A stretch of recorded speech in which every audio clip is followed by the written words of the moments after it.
맥주제를 맞이해서 하나님께 감사절을 지키는 사랑하는 모든 성도들 위해 정말 감사함이 넘치는 복된 인생을 살아가는 우리 성도들 되시기를 주의 이름으로 축복합니다. 제가 초등학교 다닐 때에 공부를 좀 했습니다. 그래서 쭉 반장을 했습니다. 학년에 3학급이 있었는데 6년 동안 반장하는 게 쉽지 않습니다. 그때는 중간에 전학기 후학기가 아니라 1년 내내고 6년 내내 동안 한다라는 거 쉽지 않잖아요. 근데 했어요. 근데 그때 제가 제일 기억하는 것은 뭐냐 하면 선생님이 제 이름만 불러줘도 얼마나 좋은지, 얼마나 신나는지 그 기분 아십니까? 선생님의 이름만 불러줘도 그날 하루는 정말 행복합니다. 숨이 멈출 것 같은 그런 기쁨. 거기다가 옛날에는 정말 선생님들이 모르겠어요. 없어서 그랬는지 모르는 칠판을 글씨 쓰다가 분필이 없으면 교무실 가서 분필 가져오라 할 때가 많았거든요. 그때 교무실을 달려가서 반장 가서 분필 가져와 할 때 얼마나 신나게 뛰어갔다 오는지 눈 깜짝할 사이에 갔다 옵니다. 힘든 건 모르고 얼마나 신나게 뛰어갔다 오는지. 더더욱 기억나는 건 그때는 정말 어려운 시대잖아요. 음악 시간 되면 풍금 하나 있어요. 학교 전체에 풍금 한 대 있습니다. 그 풍금이 음악 시간마다 옮겨 다녀야 되거든요. 그래서 오늘 음악 하기 전에 옮겨올 때에 친구들 6명 데리고 와서 나무 교실에 있는 그 음악 우리 수업이라고 가져올 때에 사실 우리 어린아이들에게 풍금 들고 온 거 쉽지 않습니다. 무겁습니다. 그러나 그걸 들고 교실 문을 탁 열고 들어올 때 개선장군처럼 들어오는 그때 그 기쁨, 누려보는 사람만 합니다. 여러분, 그때의 그 순수한 추억이, 아름다운 추억이 우리 마음속에 남아있어요. 선생님께서 시켜만 주면 왜 그렇게 좋았는지, 심부름 시키는데 왜 그렇게 기뻤는지, 왜 들떴는지, 왜 행복했는지, 왜 설렜는지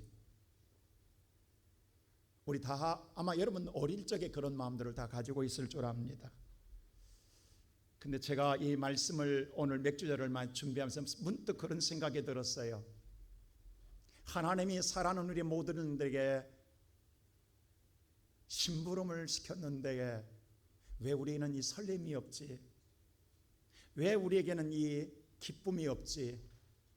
과연 우리가 그런 설레임, 그런 기쁨, 그런 감격, 그런 숨이 멎을 것 같은 그런 기다림, 또 더 안 시키나 더 계속 그런 우리의 마음속에 왜 이런 마음이 없지?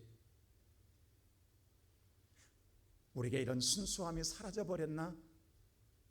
라고 하는 생각이 문득 들었어요. 오늘 이 시간 예배드리는 성도 여러분, 우리는 어떠한 마음으로 이 시간 하나님께 감사의 마음을 드리고 있습니까? 하나님은 오늘 선택한 모든 백성들에게 말합니다. 심부름 시킵니다. 1년에 3번씩 반드시 절기를 지키라고.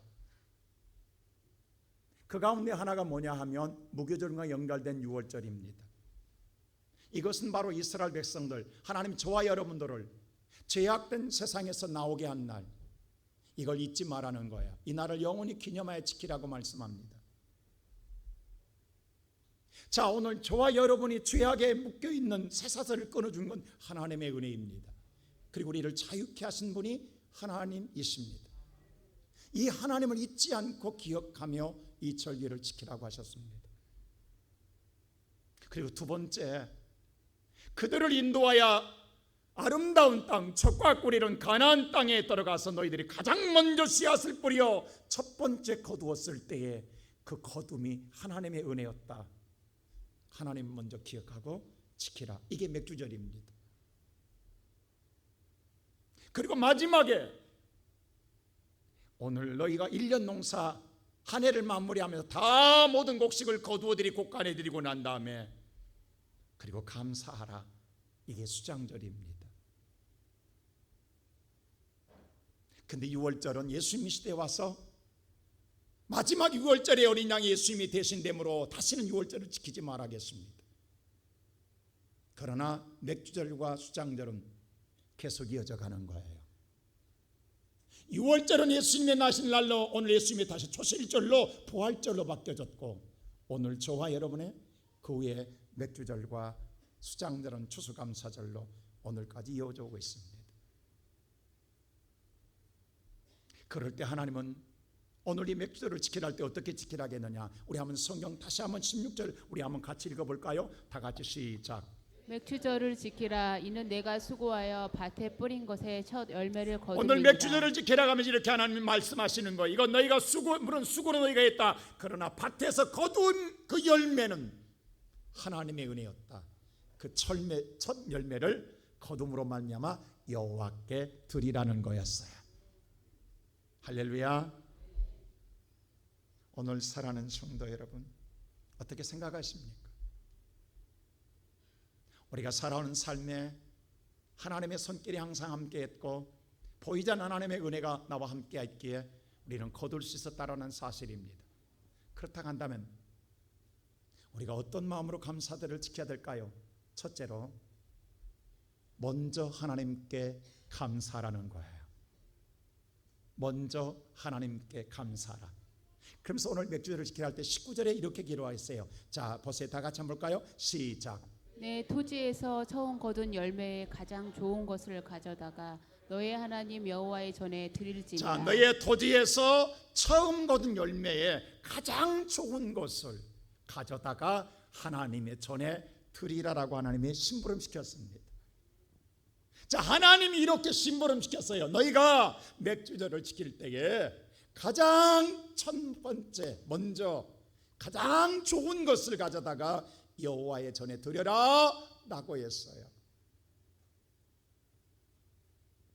제가 오늘 선생님 심부름할 때에 선생님이 명령해요. 분필을 가져올 때에 색이 있는 분필을 가져올 때도 있어요. 근데 엉겹결에 가져가면 선생님이 명하신 말씀대로 가져가지 아니하면 칭찬이 아니라 훈계를 듣고 책망을 받습니다. 열심히 수고했어요. 그러나 수고했지만 수고했다고 하지 않아요. 오히려 책망 잘못 갔다 왔다고 오늘 책망을 듣습니다. 하나님 저에게 오늘 분명히 말씀해 줬어요. 정확하게 말해 줬어요. 하나님께 드리되 첫 것을 드리며 가장 아름다운 것을 드려라라고 심부름시켰어요. 하나님은요 저와 여러분들이 복받기를 누구보다 원하세요. 여러분 하나님께서 젖과 꿀이는 가나안 또래를 축복해 주실 때에 하나님이 항상 마음속에 무거운 게 하나 있었어요. 저들이 과연 가나안 땅에 들어가서 잘 됐을 때에 나를 기억하려나? 정말 내 말대로 순종하고 잘 믿으며 생활하려나? 이게 하나님 항상 염려되었던 거예요. 그 마음이 오늘 신명기 8장에 기록되어 있어요. 우리 한번 읽어볼까요? 11절 다 같이 한번 읽어보세요. 시작. 내가 오늘 내게 명하는 여호와의 명령과 법도와 규례를 지키지 아니하고 내 하나님 여호와를 잊어버리지 않도록 하나님이 당부하고 또 당부하며 하나님께서 우리에게 강구하게 말하는 게 있습니다. 강곡하게 말하는 게 있었어요. 너희가 가나안 땅에 들어가거들랑 내 명령 내 법도 규례 지키지 아니할까 걱정된다. 잘 지켜라. 그리고 나 여호와를 잊어버릴까 걱정된다. 여호와를 잊어버리게 말하는 것이었어요.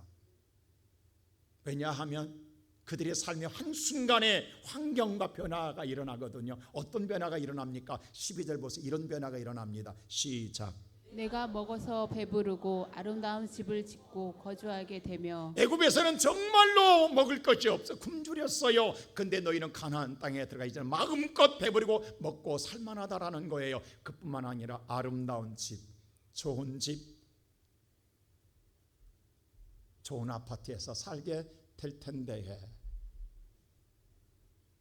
좋은 주택에서 살게 될 텐데, 그날뿐만 아니라 그 다음 절 13절 보세요. 그뿐만 아니라 시작. 또 내 소와 양이 번성하며 내 은금이 증식되며 너의 사업이 잘 되어지며 그 다음에 은금이 오늘 증식될 것이다. 오늘날로 말하면 너희가 증권 투자 잘하고 코인 투자 잘해서 대박 터질 것이다. 증식될 것이다. 그래서 너희가 소유가 풍족해질 것이다. 그렇게 되면 어떨 줄 아니? 14절 보세요. 시작. 내 마음이 교만하여 내 내 하나님 마음이 여호와를 교만하다라는 잊어버릴까? 거. 교만하다는 건 뭐냐면 내 마음이 그전까지는 내 마음의 주인이 내가 아니라 퀼이었어. 주님이 나의 주인이었어요. 예수님이 내 마음의 주인이었어요. 근데 예수님을 몰아내는 거예요. 그리고 내 마음에 내가 주인 되는 거예요. 이제 내 마음과 내 생각과 내 판단과 내 주관에 따라 살겠다. 이게 교만이에요. 자기 주장이 강해지는 거예요. 자기 생각이 강해지는 거예요. 자기의 판단에 따라 신앙생활 하겠다라는 거예요. 그러면서 끝내는 하나님을 버려요. 잊어버릴까 하노라. 이게 내가 염려된다라는 거예요. 하나님 그랬어요. 오늘날 우리들을 보고 내가 너희들에게 복줄나게 하는 게 아니다. 너희들이 좋은 집 사고 좋은 아파트에 살고 좋은 차 굴리고 너희 사업 잘 되고 주식 투자 잘 되고 코인 투자 잘 되어서 풍족해지면 그때부터 내 말 안 듣는다. 그리고 자기의 판단에 따라 신앙생활한다. 끝내는 하나님 버린다. 내가 이게 제일 염려된다라고 하나님 그랬어요. 이 시간 예배드리는 성도 여러분, 그래서 하나님 당부한 게 있어요. 그러니 첫 번째 거둘 때에 하나님 잊어버리지 말고 뭐하라? 감사라는, 먼저 하나님 먼저 감사라고 말하는 거예요. 하나님은요 우리를 사랑하사 다 내어주셨어요. 근데 우리는 그 하나님 버려요. 근데 하나님 다시 용서하고 다시 가나안 땅을 주세요. 근데 그 안에 가서 또 버려요. 그리고 오늘날 우리도 마찬가지예요.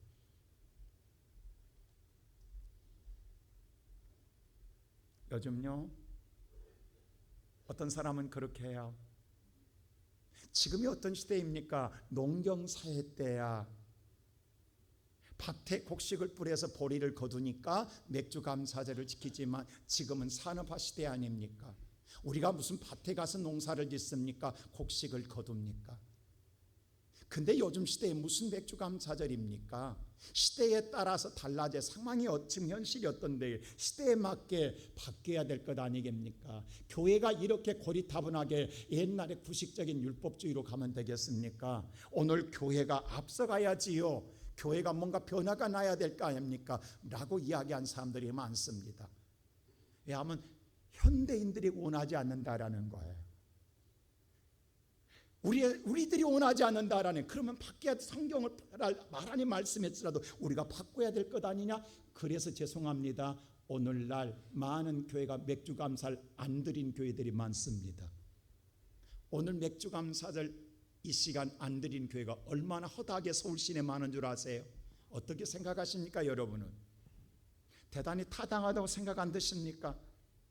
앞서간다고 생각 안 드십니까? 뭔가 그런 변화가 필요하다고 생각 안 드십니까? 그리고 꼭 그때마다 하는 말이 있어요. 교회가 무슨 재정이 부족하나 돈이 부족해서 그러나 돈 거들라고 그러나 그래서 맥주가, 이렇게 꼭 말하면 모든 자가 더 많은 호응을 얻게 됩니다.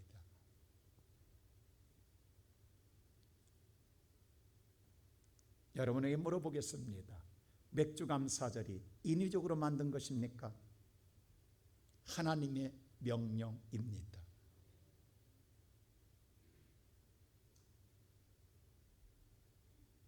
물론 오늘 여러분과 내가 우리가 농사를 짓지 않습니다. 그럼에도 불구하고 우리가 맥주절을 왜 지켜야 될까요? 여러분 생각해 보세요. 우리는 지금 농사 짓지 않습니다. 사업합니다. 직장에 다닙니다. 생업하는 사람들이 있습니다. 다양한 직업을 가지고 있습니다. 그러나 그럴지라도 농사를 짓든 안 짓든 간에 하나님의 사랑하시고 축복하신 것은, 내가 직장을 다니든 내가 오늘 사업을 하든 생업을 하든 간에 하나님의 사랑은 동일한 줄로 믿습니다. 우리는 그 은혜로 살아가는 줄로 믿습니다. 그러므로 오늘 우리의 마음에 감사는 동일하다라는 거예요. 농사를 지었기 때문에 맥주감사를 드리는 것이 아니라 오늘 여러분과 내가 살아온 삶에 하나님의 은혜로 말미암아 살아왔기에 그 은혜에 감사하는 마음을 갖고 우리는 하나님 앞에 감사절을 지키는 거예요. 맥주간을 지키라는 것은 하나님의 명령입니다. 이것을 사람의 얄팍한 지식으로 시대의 변천사에 따라서 우리가 오늘 하나님 말씀을 변개할 수가 없다라는 거예요. 1.1핵도 성경은 변개할 수가 없습니다. 그래서 예수님 그럴까봐, 예수님이 오시면요 구약은 끝난 것 같이 생각할까봐 예수님이 단언하고 말하는 거예요. 마태복음 5장 17절에 이렇게 말했어요. 예수님이 강하게 이야기합니다. 시작. 내가 율법이나 선지자를 폐하러 온 줄을 생각하지 말라. 폐하러 온 것이 아니요 완전하게 하려 함이라. 내가 율법은 뭐예요? 모세후행은 율법이라고 그래요. 모세가 오늘 지은 서신이 창세기, 출애굽기, 레위기, 신명기, 민수기, 신명기예요. 이 5권이 이 율법서예요. 그 다음에 여호수아부터 말라기까지를 선지서라고 이야기해요. 그럼 보세요. 예수님이 간단하게 구약이라고 말하지 않고 율법서와 창세기, 출애굽기, 레위기, 민수기, 신명기와 그 다음에 여호수아부터 말라기까지 이 선지서 구약 전체를 내가 왔으니 끝났다고 생각하느냐? 아니라는 거예요. 내가 구약에 수없이 애원했던 말씀들, 그것을 내가 성취함으로 말미암아 완성하러 왔느니라. 예수가 와서 다 이룸으로 말미암아 그 성경이 이루어지는 줄로 믿습니다. 구약이 없이 어떻게 신약이 이루어지냐고, 구약이 없이 어찌 예수가 탄생할 수 있냐고. 그러면서 오늘 18절에 또 이야기합니다. 18절 말씀 볼까요? 시작. 진실로 너희에게 이르노니 천지가 없어지기 전에는 율법의 1.1획도 결코 없어지지 아니하고 천지가 다 없어져도 이루리라. 주님이 다시 오실 때까지 이 율법 구약은 1.1획도 결코 없어지지 않는다. 다 이루어지리라. 주님의 도장 찍습니다. 그리고 마지막 요한계시록 마지막 장에 그러니 성경은 1.1획도 더하거나 빼거나 하지 말라고 다시 한번 하나님의 도장을 찍습니다. 여러분, 성경은 시대에 앞으로도 과학과 문명이 얼만큼 발전할지 우리는 상상할 수 없습니다. 그럴지라도 성경은 변개할 수가 없습니다. 우리의 미문보다 못한 인간의 지식이 아무리 하늘을 찌를 듯 바벨탑처럼 쌓아간다 할지라도 하나님을 다 이해할 수는 없습니다. 알 수도 없고요. 여러분, 개미가 인간을 알겠어요? 빕새가 봉황의 뜻을 알겠어요? 하나님의 깊은 섭리를 어떻게 다 알겠냐고. 시대가 1000년 지나야 그것이 이루어지는데, 그때 가서야 아는데, 지금 시대에 안 맞다고 우리가 과감하고 더한다고? 이런 어리석은 일을 보면서는 안 된다라는 사실입니다. 그러므로 사랑하는 성도 여러분, 혹시 오늘 여러분의 마음속에 아니 지금 이 시대에 무슨 맥주 감사절이야 라고 할지 모르나, 주님이 오늘 우리에게 심부름한 것, 나의 은혜를 잊지 마라. 네가 지금 어느 순간에 너무도 달려가다가 나를 잃어버리고 있다.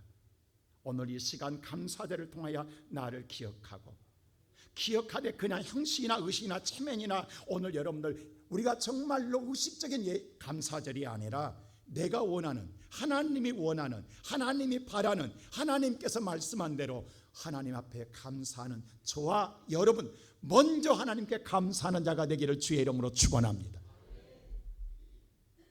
왜냐? 두 번째로 주님이 먼저 우리에게 주셨기 때문입니다. 우리는 그런 생각할 수 있어요. 하나님 준 게 뭐 있습니까? 내가 이렇게 힘든데, 내가 이렇게 어려운데, 내가 이렇게 지금 말할 수 없게 고통스럽고, 내가 이 말할 수 없게 무거운 고난의 삶을 사고 있는데 하나님 무엇으로 내가 감사를 합니까? 라고 합니다. 근데 하나님 먼저 다 주셨어요. 자, 우리 잘 아는 요한복음 3장 16절 다 같이 한번 우리 다 같이 전체를 읽읍시다. 시작. 하나님이 세상을 이처럼 사랑하사 독생자를 주셨으니 이는 그를 믿는 자마다 멸망하지 않고 영생을 얻게 하려 하심이라. 우리가 가장 잘 아는 말씀, 하나님이 세상을 이처럼 사랑하사. 누구를 주셨다? 독생자를 주셨다. 하나님은 다 주셨어요. 하나밖에 없는 독생자를 주셨어요. 여러분, 천하를 얻어도 생명과 바꿀 수 있냐고? 없습니다. 우리가 여러분 아무리 하나님께 감사해야 돼, 여러분 생명과 바꿀 수 있냐고? 근데 하나님은 생명을 주셨어요. 뭐 때문에? 저와 여러분을 멸망해서 구원시켜 주시려고. 다 줬어요. 근데 뭘? 우리를 멸망하지 않고 구원시켜 주기 위하여 다 주셨는데. 그러면서 오늘 요한일서 4장 19절은 뭐라고 말한 줄 아세요? 우리 다 같이 한번 볼까요? 시작. 우리가 사랑함은 그가 먼저 우리를 사랑하셨음이라. 우리가 하나님을 사랑한 것 같지만 아니라는 거예요. 그가 하나님이 먼저 우리를 사랑하셨다라는 거예요. 하나님 우리를 사랑하셔서 우리를 구원해 주시고 하나님의 자녀 삼아 주셔서 우리는 하나님의 자녀된 권세를 가지고 상속자가 되어 누리고 살아가고 있는 줄로 믿습니다. 그 은혜에 하나님이 주셨기에 감사라는 거예요. 근데 하나님은요, 또 디모데를 통해서 마지막 때 일어날 삶에 대하여 우리에게 애언합니다. 마지막 때 이런 일이 있을 거야. 어떤 일이요? 디모데후서 3장 우리 다 같이 1절 한번 볼까요? 3장 1절 시작. 너는 이것을 알라. 말세에 고통하는 때가 이르러. 하나님의 말씀에 디모데를 통해 예언합니다. 말세에 마지막 때가 되면 고통의 때가 온다라는 거예요. 고통의 때가 오면 어떤 줄 아세요? 사람들이 이런 증상들이 나타납니다. 거기에 보면 4절까지 많지만 우리 2절만 보겠어요. 2절 한번 볼까요? 다 같이 시작. 사람들이 자기를 사랑하며. 자, 첫째로 누구를 사랑해요? 자, 자기만을 사랑해. 자, 우리 한번 요즘 사는 우리 시대에 한번 비교해 보자. 요즘 우리는 누구만 사랑해요? 나밖에 몰라요. 나를 위해서는 아끼지 않고 투자해요. 요즘처럼 자기를 사랑하는 시대가 없어요. 요즘은 아무도 자기를 오직 자기밖에 몰라요. 자기를 위해서는 엄청나게 투자합니다. 그 다음에 두 번째 뭘 사랑한다고 했어요? 돈 싫은 사람이 있으세요? 돈 싫은 사람. 우리는 돈에 미쳐 있다고. 돈이면 다 된다고 지금. 돈밖에 안 보인다고. 근데 마지막 때면 돈을 사랑. 자, 여기에 나와 있는 애언의 말씀을 보세요. 마지막 때 이런 일이 일어난다. 오늘 우리가 지금 어떠고 있는 이런 증상이 나타나고 있는가 보면. 다음 세 번째 뭐예요? 요즘 보세요. SNS 보세요. 여러분 식당 가서 뭐 먹을 때 먼저 사진부터 찍어요. 왜? 나 이런 거 먹는다 자랑하고 싶어서. 그거 올려요. 나 너 이거 못 먹지? 나 이거 먹고 있어. 너 이거 못 가봤지? 나 이거 갔어. 나 이런 거 입었어. 여러분 모든 게 자기 자랑이에요. 아주 자기 자랑에 미쳐 있어요. 미쳐 있어.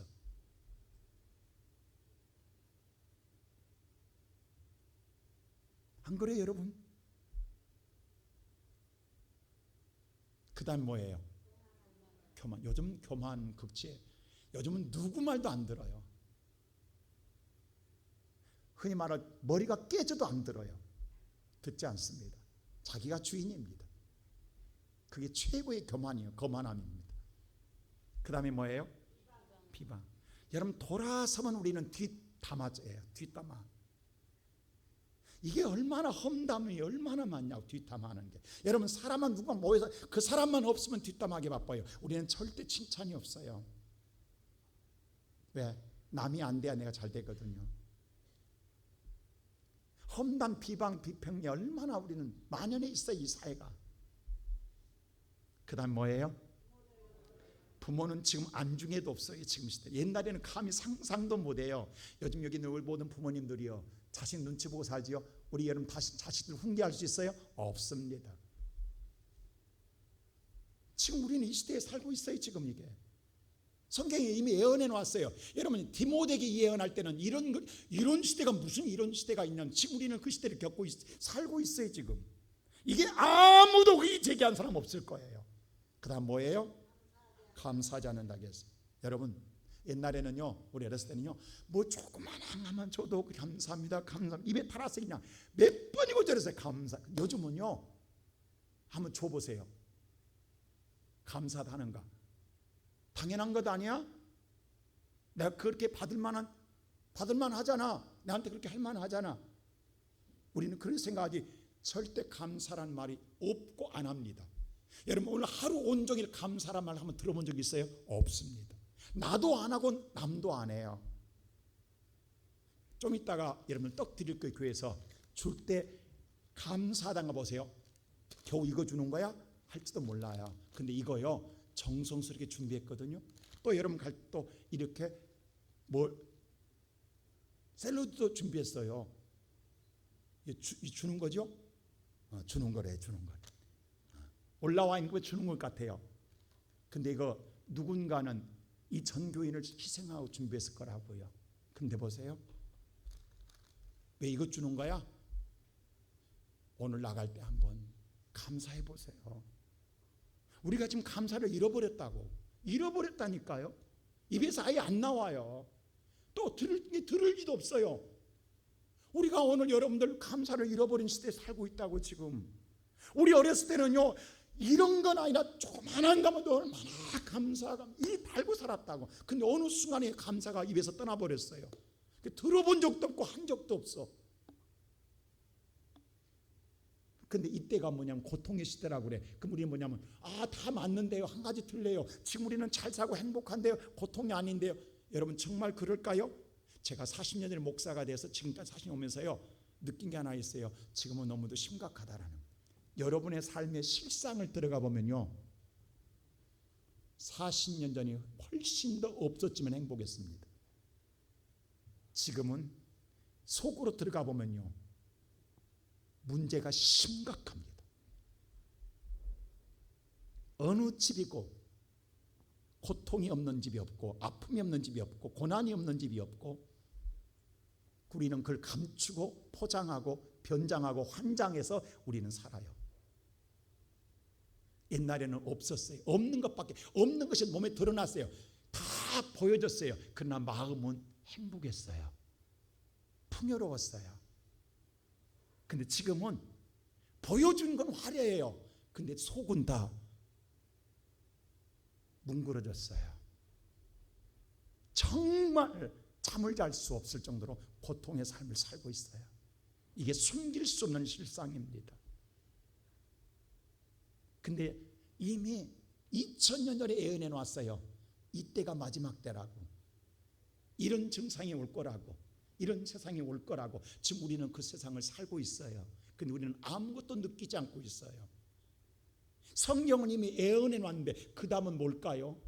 하나님의 말씀은 정확하게 맞아가고 있는데, 이루어져 가고 있는데 우리는 아무런 우리의 마음속에 생각이 없다라는 사실입니다. 성경은 이럴 때 말합니다. 이럴 때 오늘 살아가는 성도 여러분, 이 시대, 이런 시대를 너희는 본받지 말고 하나님이 선하시고 온전하시고 하나님이 오늘 저와 여러분 기뻐하시는 온전들이 무엇인가를 분별하라고 말합니다. 하나님이 원하는 게 뭔가를 알고 그 것을 추구해 나가는 것이 믿음의 사람들의 삶인 줄로 믿습니다. 여러분과 내가 살아갈 삶이라는 거예요. 선하시고 기뻐하시고 온전한 뜻, 그것을 추구해 나가야 할 우리들의 삶이라는 것입니다. 세상이 더 쓰러질지라도 거룩한 구루터기는 오늘 또 주님을 바라보고 가는 거예요. 이 시간 살아가는 성도 여러분, 다 내 인생에 아무것도 없고 내가 지금 힘들고 어려울지라도 내게 예수를 보내주신 그 하나님, 그 한 분 앞에 그것만도 족합니다. 우리가 그 사랑을 받았다고 한다면 오늘 저와 여러분은 하나님께 감사한 자가 되시기를 주의 이름으로 축원합니다. 그러므로 마지막에 진정한 감사는 말씀대로 감사하자라는 거예요.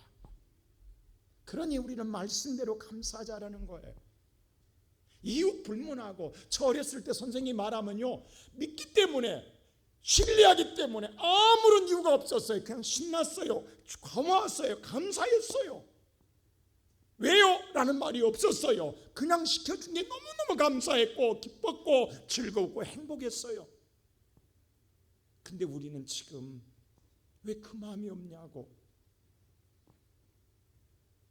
하나님을 믿는다며 믿음은 그냥 따르는 거예요. 믿음은 그냥 하는 거예요. 믿기 때문에. 그래서 어떻게 하냐, 잠언 오늘 3장 9절 보세요. 이렇게 하라고 했어요. 다 같이 시작. 내 재물과 내 소산물의 처음 익은 열매로 여호와를 공경하라. 하나님 정확히 이야기해요. 여러분, 우리는 지금 농사 안 지었잖아요. 그러니까 재물로, 물질로 드리라는 거예요. 재물로 드리라는 거예요. 감사를. 또 오늘 여러분들요, 농사 지은 소산물, 여기 지금 우리 성도들이 소산물 올라와 있어요. 제가 지난번에 그런 말을 했어요. 여러분 절대 과일 가져올 때 억지로 하지 마세요 했어요. 정말 마음에 우러나오면 하세요라고 했어요. 근데 어젯밤에 늦게까지 오늘 감사를 갖다 하더라고요. 제가 보니까. 근데 보세요. 나 한 가지 물어보자고. 여러분 이번 여름 내내 얼마나 과일 많이 먹냐고. 한 말로 말해 죄송합니다. 제가 좀 상스러운 말 할게. 얼마나 많이 처먹냐고. 근데 하나님께 하나도 못 드리냐고. 하나님께 하나도 못 드리냐고. 내 인생에 내가 그렇게 먹으면서. 여러분 한번 생각해 보자고. 올 여름 내 얼마나 많은 과일을 먹을 거냐고. 근데 그 중에 좋은 건 하나님께 못 드리냐고. 감사절. 한번 생각해 보자. 나는 그렇게 먹으면서 오늘 소산물 그런 마음으로 난 드리라 그랬어요. 그런 마음으로. 누가 먹든 안 먹든 간에 하나님 내가 이렇게 먹고 사는 게 얼마나 감사합니까? 내가 안 뿌렸어. 내가 수박을 뿌렸냐고. 내가 오늘 복숭아를 심었냐고. 얼마나 고생 안 했다고. 그냥 하나님이 내게 돈을 주어서 내가 사 먹는데 이렇게 좋은 거 이렇게 단 거 맛있는 걸 먹는데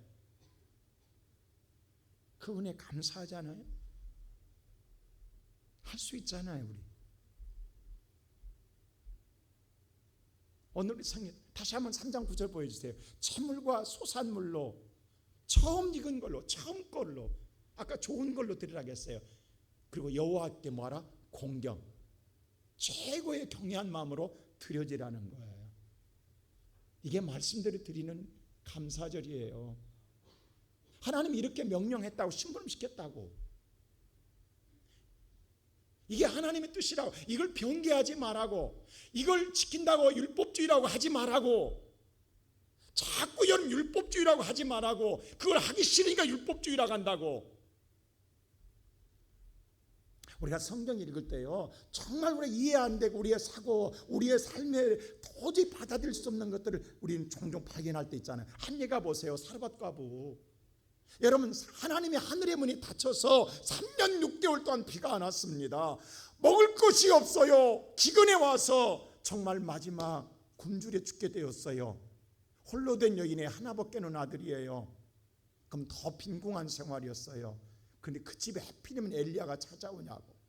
근데 그 집에서 마지막 통에 붙어있는 가루 털어서 그걸로 빵 만들어서 마지막 그 하나 만들어서 아들 하나밖에는 아들 먹이고 내일 굶다가 죽게 생 상황에 놓인 여인이에요.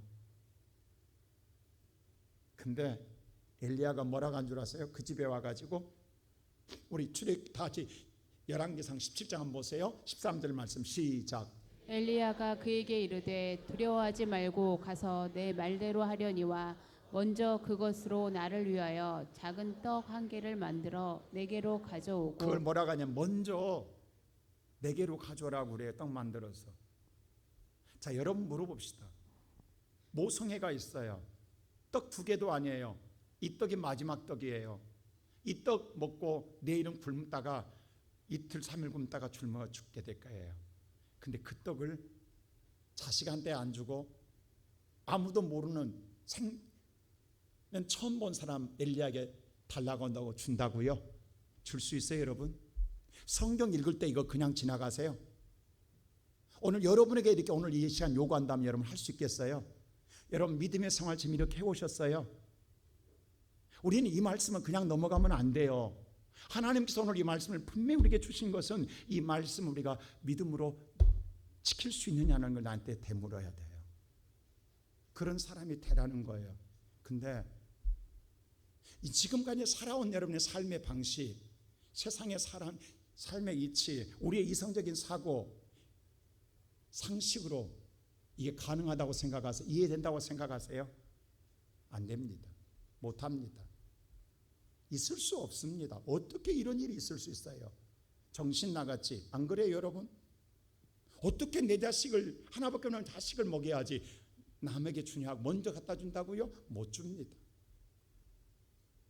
근데 오늘 이 어머니 보세요. 정신 나간 어머니 보세요. 어떻게 15절 보세요. 이렇게 합니다. 다 같이 볼까요? 시작.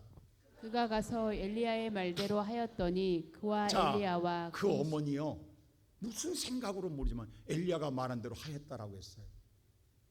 아니 여러분의 어머니 같으면 이해되세요? 여러분 이렇게 할 수 있으세요 오늘?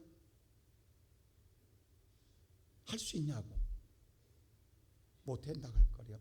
그럼 우리는 지금까지 뭐냐면 신앙생활을요, 이럴 때는 못한다고 했어요. 그럼 우리는 온전히 공경 안 했어요. 평생 지금까지 우리는 신앙생활요, 이 고비를 못 넘었다면 우리는 계속 여기서 내려갔어요. 그리고 하나님, 내 사정 알잖아요, 내 형편 알잖아요. 이건 불가능하죠. 주님, 내가 지금 먹을 게 없는데 내가 살고 봐야 될 것 아닙니까? 라고 우리는 모른 채고 예면했어요. 그렇게 살아오면서 믿음의 생활한다고 했어요. 근데 이 어머니 미쳤어요. 여러분, 이걸 이해하냐고, 여러분. 근데 말씀대로 했다라는 거예요. 돌아가는 현실에서 이해할 수 없는 일이 일어났어요. 근데 보세요. 자, 저와 여러분, 우리는 하나님의 눈에 안 보여요. 안 보이는 하나님 믿고 살아요. 근데 그 하나님이 일하신다고 생각해요. 근데 하나님이 일하실 때 안 보여요. 근데 결과는 나타나요. 우리는 그 하나님 믿는다고 이야기해요. 그랬더니 어떤 일이 일어난 줄 아세요? 정말 미친 어머니예요. 잘못된 어머니예요. 못된 어머니예요. 이런 어머니 있으면 안 돼요. 근데 이 어머니는 말씀대로 했어요. 그랬더니요, 다시 한번 15절 보여주실래요? 이렇게 말해요. 그와 엘리야와 그 식구가 여러 날을 먹었는데 무슨 일이 일어났냐? 16절 보세요. 시작. 여호와께서 엘리야를 통하여 하신 말씀같이 통의 가루가 떨어지지 아니하고 병의 기름이 없어지지 아니하니라. 안 보이는 여호와가 일하십니다. 여호와께서 일하는데 통의 가루가 떨어지지 않고요, 병의 기름이 떨어지지 않았습니다. 우리는 이것을 기적이라고 이야기합니다. 하나님 이러려고 요구했던 거예요. 이걸 우리가 이해한다고요? 안 보이는데 우리는 현실만 보는 것이 다라고 생각해요. 그것만을 보고 믿으려고 그래요. 안 보인 건 못 믿겠다예요. 어떻게 안 보이는 게 믿을 수 있냐고. 근데 안 보이는 것이, 안 보이는 하나님이 일하시는, 안 보이는 것이 나타나는 것이 기적이에요. 근데 우리는 기적은 바라면서도 우리는 이 일을 못해요. 어떻게 생각하세요, 여러분? 근데 더더욱 놀라운 사실이 있어요. 정말 이분이 믿음이 있어서 했을까라는 의문점이 생겨요. 여러분 어떻게 생각하세요? 이분의 근데 뭐요? 며칠은 잘 먹었어요. 신났어요. 얼마나 감사했겠어요. 아이고, 우리 집에 이런 하나님 복 주려고 이런 분 보냈는데 갑자기 그 아들과 함께 떡을 먹고 잘 지냈는데 어느 날 갑자기 그 아들이 죽어버렸어요. 아무 병도 없는데 죽었어요. 갑자기 재앙이 찾아왔어요. 얼마나 놀래 자빠질 일이에요. 그러자 이 여인 바로 나타납니다. 무슨 원망이 나타납니다. 자, 18절 보세요. 뭐라고 하는가? 다 같이 시작. 여인이 엘리야에게 이르되 하나님의 사람이여 당신이 나와 더불어 무슨 상관이 있기로 내 죄를 생각나게 하고 또 내 아들을 죽게 하려고 내게 오셨나이까. 아니, 내 아들을 죽이려고 여기 오셨나이까. 당신이 와서 내 아들을 죽었나이다. 탓하는 거예요. 바로. 아니, 당신이 괜히 우리 집 찾아와가지고 내 아들이 이렇게 죽어버렸다고. 바로 원망합니다. 탓합니다. 여러분 안 그러겠어요? 여러분 같으면 어떻게 생각하세요? 이렇게 믿음이 충만한 사람이 이런 재앙 오면 안 되잖아요. 근데 이 집에 이렇게 어려움이 와버렸어요. 갑자기 이해할 수 없는 일이 생겨났어요. 아들이 죽었어요. 그래서 뭐냐면 죽자마자 내가 무슨 죄가 있게, 그래서 내 죄를 생각나게 하시고 내가 전생에 무슨 죄를 지었기에 내 아들을 죽였냐고 하다가 당신이 왜 우리 집에 와가지고 우리 집에 이런 우환이 생겼냐고 라고 탓하는 거예요. 그때 엘리야가 그 아이를 낳고 기도합니다. 그랬더니 떠난 영혼이 돌아와요. 그 아들이 살아나요. 그때 이 여인이 유명한 말을 합니다. 이때서야 25절 보세요. 어떤 말하는가? 24절 시작. 여인이 엘리야에게 이르되 내가 이제야 당신은 하나님의 사람이시요 당신의 입에 있는 여호와의 말씀이 진실한 줄 아노라 하니라. 여기서 우리 눈에 들어온 말씀 하나 있어요. 여러분, 아브라함이 모리아산에 이삭을 바칠 때에 하나님 말을 이제야 내가 나를 경외한 줄 알았느라. 이제란 말이 여기 있어요. 근데 여기서 또 한 번 나와요. 이 여인이 뭐라 하냐면 이제야 당신이 하나님의 사람인 걸 알겠고 하나님 말씀이 진실한 걸 이제야 내가 알겠습니다. 그럼 그 이전까지는 엉겹결이 했다라는 거예요. 내가 이제야 하나님의 진실함을 알겠습니다. 나는 오늘 예배드리는 사랑하는 성도 여러분, 이런 하나님을 만나야 우리의 신앙이 흔들림이 없습니다. 오늘 저와 여러분이 감사할 진정한 정말 힘든 감사일 수 있어요. 이성적인 사고로 맞지 않는 감사일 수 있어요. 그런데 하나님은 살아 계십니다. 그 하나님을 제대로 만나야 이제 하나님이 진실하다고 고백할 거예요. 엉겹결이 아니라, 형식이나 체면 때문이 아니라, 의식이 아니라,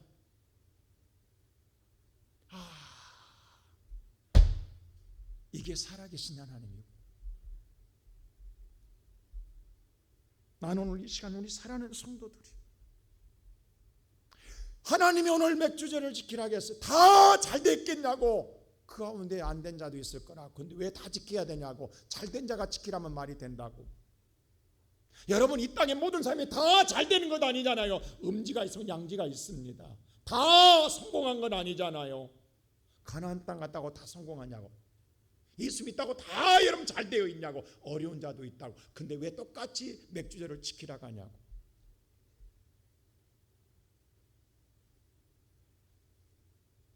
근데 하나님 지키란 이유가 있어요. 자, 출애굽기 다시 23장 돌아가서 보세요. 지킬 때 어떤 역사가 있냐면, 정말 온전히 지킬 때 20절 보세요. 시작.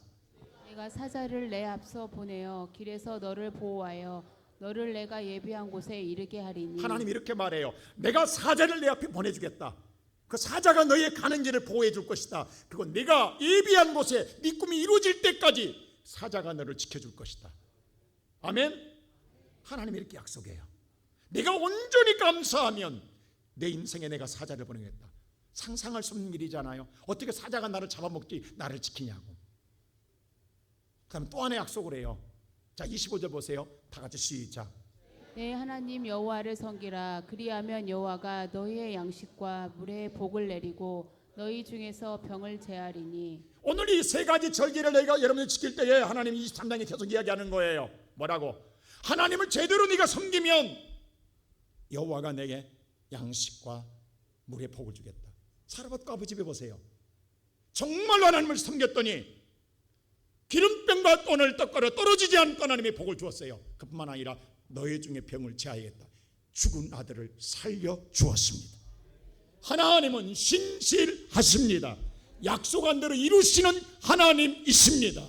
우리는 사르밧과 아부의 오늘 역사를 이해하지 못한다겠지만 하나님 약속은 이미 구약에 사르밧과 아부 이전에 이미 가나안 땅 들어가기 전에 하나님이 약속한 약속을 그대로 이루셨습니다.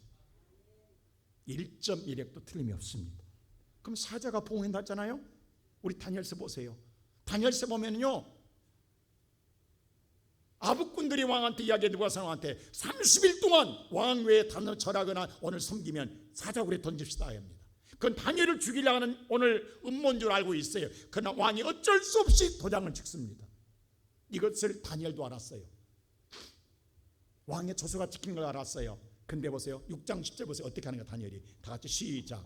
다니엘이 이 조서에 왕의 도장이 찍힌 것을 알고도 자기 집에 돌아가서는 입방에 올라가 예루살렘으로 향한 창문을 열고 전에 하던 대로 하루 3번씩 무릎을 꿇고 기도하며 그의 하나님께 감사하였다. 다니엘이 알았어요. 자기를 죽이라는 음모인 줄 알았어요. 알았다고 분명했어요. 이 조서가 30일이에요. 30일. 그러면 여러분 알았으면 우리 같으면 어떻게 하겠어요? 하나님 죄송합니다. 지금요 소나기가 옵니다. 잠깐 소나기 올 때는 피해야 됩니다. 30일만 참아주세요. 30일 동안 내가 새벽기도 못 드리겠어요. 내 지금 사정이 내가 죽게 생겼어요. 30일간만 내가 예배를 못 나오겠어요. 하나님 참아주세요. 우리 그러냐고. 30일이 30일. 그럼 다니엘은 뭐냐면 지금 내가 죽게 생겼으니까 30일간만 하나님 잠깐 눈 감아주세요.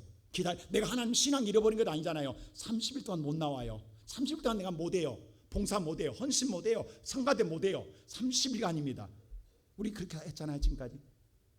근데 알고도 내가 전에 하던 대로 기도하고 감사해. 하면 안 돼요. 하면 사자굴에 던져져요. 근데 알고 할 수 있냐고. 우리는 어떻게 했어요? 하나님 내 사정이 이래요. 내 사정부터 이야기해요. 하나님 말씀은 들어도 내가 변개시켜요. 내 사정이 이러니까 안 된다고. 그래서 못하겠다고. 그래서 뭐예요? 바꿔요. 내 형편에 따라 바꿉니다. 그리고 우리는 지금까지 그러면서 우리는 뭐냐면 난 하나님 잘 믿었다고 이야기해요. 하나님 나는 열심을 다했다고 이야기해요. 최선을 다했다고 이야기해요. 이게 우리의 신앙의 모습이에요. 지금 현재. 어떻게 생각하세요 여러분? 근데 다니엘은 그렇게 안 해요. 이건 다니엘 미친 거 아니에요? 지금 돌아가는 상황 보세요. 그럴 상황이 아니라고요. 오히려 지금 다니엘은 이럴 때는요 원망하고 하나님 오히려 저들 배락 내려달라고 기도해야 되지 않겠어요? 근데 오히려 감사하더라. 감사할 수 없잖아요. 어디 뭘 감사하냐고. 뭘 감사하냐고. 죽게 생겼는데. 이것 때문에 다니엘은 사자굴에 들어가요. 그러면 다니엘이 사자굴에 갈 때 감사한 건 하나님 내가 사자굴에 들어가도 여호와는 나를 사자굴에서 건져줄 줄로 믿습니다 하고 감사했을 것 같아요? 아닙니다. 성경에 보세요. 그리하지 아니하실지라도 나를 건져주지 아니하실지라도. 다니엘은 이미 죽고 살던 게 때문에 감사하는 게 아니에요. 하나님을 알기 때문에 감사하는 거예요. 그리 아니하실지라도. 근데 어떤 일이 일어난지 아세요? 오늘 22절 보세요. 잘 보세요. 시작. 나의 하나님이 이미 그의 천사를 보내어 사자들의 입을 하나님이 봉하였으므로 이미 천사를 보내어 사자 입을 봉해놨다고 성경은 이야기합니다. 하나님을 온전히 섬기는 자는 오히려 사자굴이 나를 잡아먹는 것이 아니라 나를 보호해 주시며 나를 인도해 주시는, 오늘 출애굽기 23장에 나와 있는 20절의 말씀을 그대로 이루시는 하나님. 할렐루야. 이미 하나님은 온전히 말씀대로 행하는 자에게 말씀대로 역사하시는 하나님이십니다. 사자가 다니엘을 지켜줘요. 바벨론 나라에는 모두 다니엘의 적이에요. 포로로 잡아온 자가 세 번째 서열의 총리가 되어 있으니 안 그러겠냐고. 죽이고 싶지. 다 죽이고 싶지. 그게 오직 하나님이 사자굴에 넣는 사자가 보호해. 그리고 아침에 끄집어내게. 오늘 이 시간 예배드리는 사랑하는 성도 여러분, 이 하나님 믿으십니까? 그러면 오늘 어떤 감사드려야 되겠냐? 제가 하나만 하고 마치겠어요. 오늘 시간이 좀 많이 갔는데, 우리가 프랑스 가면요 되게 누볼 박물관을 찾아갑니다. 저도 처음에는 그랬어요. 거기 가서 꼭 우리가 보고 싶은 게 하나 있어요. 바로 모나리자라는 명화입니다. 방탄유리 안에 있는 그냥 엉겹결에 막 밀려서 보다 가요. 그 그림 하나가 그렇게 중요하단 말이에요. 근데 어느 날부터가 누군가 그래요. 거기 말고 진짜 그림을 보려면 오르세 박물관을 가라고 그래요. 그 다음엔 제가 거기를 안 가고 오르세를 갔어요. 특별히 따로. 그래서 오르세를 가봐도 진짜 명화는 오르세가 있더라고요. 세인강 건너편 반대편에 있는 오르세 박물관 가니까, 거기 가니까 모든 세계 명화는 다 있어요. 거기는 오직 그림만. 거기 가서 특별히 내가 보고 싶은 게 있었어요. 바로 밀리의 작품 가운데 여러분 잘 아는 만종이라는 그림입니다. 제가 이걸 굉장히 오래 봤는데, 이 만종이라는 그림을 밀리가 오늘 만들었을 때에, 여러분 밀리라는 사람은요 기독교 집안에 태어난 아들입니다. 그래서 어렸을 때 철저하게 뭐냐면 독실한 신앙훈련을 받고 자란 아이예요. 근데 그의 현실은요 너무도 가난해요. 정말 너무도 가난해서 굶주림이 연속이었어요. 밀리는요 물감을 살 수 없어 그림을 팔아야 물감을 할 수 있을 정도로 그렇게 어려운 화가였어요. 그래서 항상 그의 그림을 보면요 어둡고 저항적인 의식이 있어요. 반항적인 의향이 있다고요. 그래서 항상 대비시켜 놨어요. 여러분 만종 한번 그림 한번 보여주실래요? 네, 이 그림 여러분 누구나 다 알잖아요. 이 그림요. 자, 이 그림에도 비화가 있어요. 근데 보면요 제가 왜 이렇게 말하냐면, 밀레는 항상 이렇게 전원적인 오늘 분위기를 정말 아름답게 표현한 것 같지만 보이지 않는 자기의 마음속에 그 반항의식이 그림에 항상 내포되어 있어요. 기독교적인 오늘 영향도 깔려 있지만 그거의 대표적인 거 하나 뭐냐면 바로 이삭 줍는 여인이에요. 한번 그 다음 방향 한번 보실래요? 이삭 줍는 거. 그 다음. 이거 여러분 바로 이 허리를 덜 굽힌 노인하고 젊은 두 여인이 이삭을 줍고 있잖아요. 어쩌면은 이게 룻기에 나오는 나오미와 오르바와 루시도 있어요. 근데 이 그림 보세요. 이 사람들이 없어진 이삭을 줍고 있는데 저 멀리를 보면요 엄청난 노족봉이 쌓여져 있어요. 풍요와 그리고 그들이 입는 옷과 저 말 타고 있는 사람이 희미하게 보일 거예요. 대비를 시켜놨어요. 풍요와 빈곤. 항상 이게 보면요 밀레의 그림은 이렇게 돼 있습니다. 그래서 배고픔에 굶주림에 보이지 않는 면이 그림 속에 나타나요. 근데 만종이라는 그림을 다시 한번 볼래요? 만종이 본래 이게 우리가 흔히 볼 때 루이 11세가 하루에 3번씩 기도하게 만들었어요. 아침과 정오와 오후 6시에. 근데 저 해무질 무렵에 오늘 저 멀리서 오늘 예배당에 종소리 들리니까 오늘 젊은 부부가 이렇게 씨를 뿌리다가 이렇게 기도하는가 보다 이렇게 생각했을 거예요. 근데 처음에는 이 그림이 아니었어요. 그의 가장 친한 친구 알프레드 상지와하고 함께 600통의 오늘 편지를 주고받습니다. 거기에 그런 내용이 나와요. 오늘 밀레는 뭐라고 이야기하냐면 내 인생의 삶에 있어 내 마음은 온통 어둠으로 가득 차 있다고. 나는 항상 자살을 준비하고 있다고. 그러면서 밀레가 뭐라고 말하냐면 저 안진뱅에 찾아왔던 그분이 내게는 언제나 찾아올려나 바로 사도행전 3장에 있는 바로 그 예수를 항상 기다렸어요. 밀레는. 그 처음에는요 모두 다 만종이 이렇게 된 줄 알았어요. 근데 이게 본래는 누블방만에 오늘 진열되어 있었거든요. 근데 그때에 살바도르 오늘 달리라는 오늘 화가가 이 그림을 집중 보다가 뭐라고 한줄 알면 이거 덧칠한 그림이라고 이야기해요. 그리고 이것 때문에 굉장한 뭐예요? 반론이 일어납니다. 달리가 이렇게 말함으로 말미암아 이것이 논쟁이 생겨졌습니다. 그래서 끝내 루블 박물관에서 이걸 검증하게 됩니다. 엑스레이로 검증하는데 놀랍게도 자 밑에 있는 이 바구니 벌써 이 바구니가 더 칠해진 걸 발견하게 됩니다.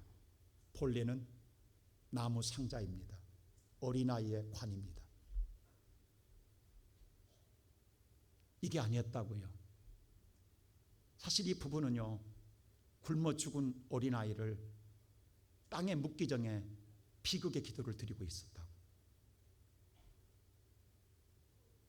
이 그림을 친구들에게 보여줬다고.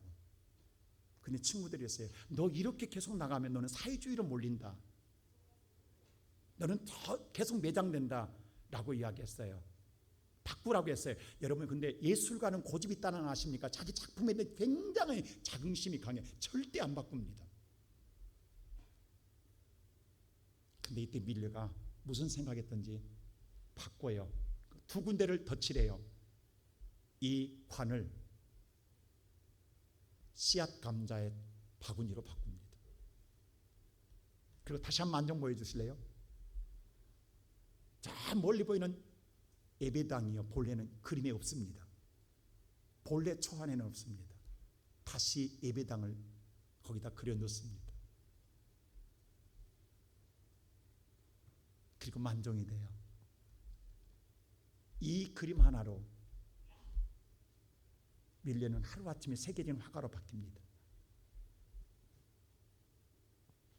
이거 자기가 이걸 작품을 바꾼다라는 게요 인생을 바꾼 것 같은 거예요. 오늘 예배드리는 성도 여러분, 여러분의 마음속에 쌓인 것들이 있을 거예요. 아픔, 상처, 불만, 원망, 미움, 증오, 고통, 고난이 있을 거예요. 그게 우리의 삶 속에 스며 나오고 있어요. 근데 그것이 나를 이롭게 하지 못해요. 내가 원망한다고 내가 미워한다고 상처를 준다고 해서 내가 내 삶에 달라진 것 아무것도 없어요. 더 비참해질 수 있어요. 근데 이 시간 거기에 덧칠하셔서 소망의 씨앗을 심는 것처럼 하나님께 감사해 보세요.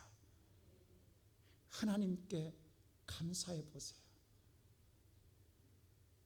그때 하나님이 내 인생을 새날을 열어주실 줄로 믿습니다. 나는 오늘 예배드리는 성도 여러분,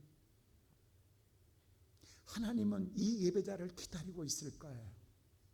오늘 누가 내가 말한 대로 감사하나? 누가 내가 말한 대로 하나님의 뜻에 감사를 드리나? 그가 내가 되기를 원합니다. 우리 모두가 되기를 원합니다.